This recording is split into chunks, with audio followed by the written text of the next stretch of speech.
Friends, ఈ హరిబాబు అనే దుర్మార్గుడు ఈ వైష్ణవి విషయంలో ముందు నుంచి తన్ని చంపాలన్న ఆలోచనతో ఉన్నాడన్న విషయం మనకు అర్థమైపోయింది. అయితే ఈ దుర్మార్గుడు పడక గదిలో ఏ భార్యను చెయ్యని విధంగా చేశాడు.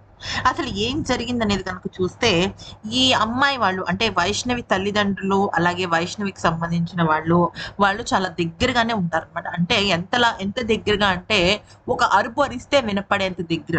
అంటే వాళ్ళది ఒక చిన్న గ్రామం, పల్లెటూరు అని చెప్పొచ్చు. ఆ పల్లెటూరులో వాళ్ళకి దగ్గరగానే ఉన్నారు. పైగా ఇంకొక ముఖ్యమైన విషయం ఏంటంటే, ఈ హరిబాబు ఎప్పుడైతే వైష్ణవిని పెళ్లి చేసుకున్నాడో అప్పుడు ఈ ఈ హరిబాబు తల్లిను మిగతా అన్నదమ్ములు ఈ పెళ్లిని యాక్సెప్ట్ చేయలేదు. అప్పుడు వైష్ణవి వాళ్ళ పుట్టిన వాళ్ళు హరిబాబుని ఇంకొక సొంత కొడుకులా చూసుకున్నారు. నిజం చెప్పాలి అంటే వైష్ణవి వాళ్ళ అమ్మ నాన్నలు ఇద్దరు కూడా ఒక్క మాటలో చెప్పాలి అంటే ఇద్దరు కొడుకులు కాదు, మాకు ముగ్గురు కొడుకులు అన్నట్టుగానే ఈ హరిబాబుని చూసుకున్నారు. అంతేకాకుండా మాకు వచ్చిన డబ్బుల్లో మేము వైష్ణవికి ఎంతైతే ఇస్తామో మీకు అంతే ఇస్తామని కూడా చెప్పారు. అసలు ఇంతకన్నా మంచి కుటుంబం ఎక్కడా ఉండదు కూడా. అంతలాగా వాళ్ళలో వాళ్ళు కలుపుకున్నారు. అంతేకాకుండా వాళ్ళకు వచ్చే యూట్యూబ్ డబ్బులు 5-10 ఎంతో కొంత తనకి ఇద్దామని ఫిక్స్ కూడా అయింది. అయితే జరిగిన విషయం ఏంటంటే, ఈ అమ్మాయిని చాలా దారుణంగా టార్చర్ పెడుతున్న సమయంలో ఆ అమ్మాయి గట్టిగా అరవడం స్టార్ట్ చేసింది అనమాట.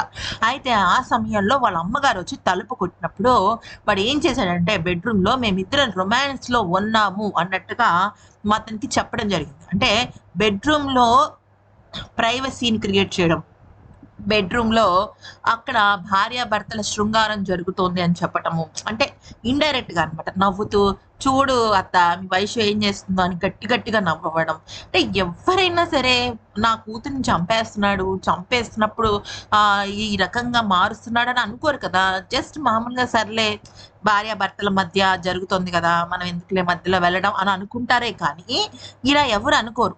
అయితే నిజానికి వాళ్ళ అమ్మగారికి అప్పటికి కూడా మనసు పీకుతోంది, ఏదో జరుగుతుంది అని అనుకుంటాం. కానీ అది గ్రహించలేకపోయిందనమాట ఆవిడ.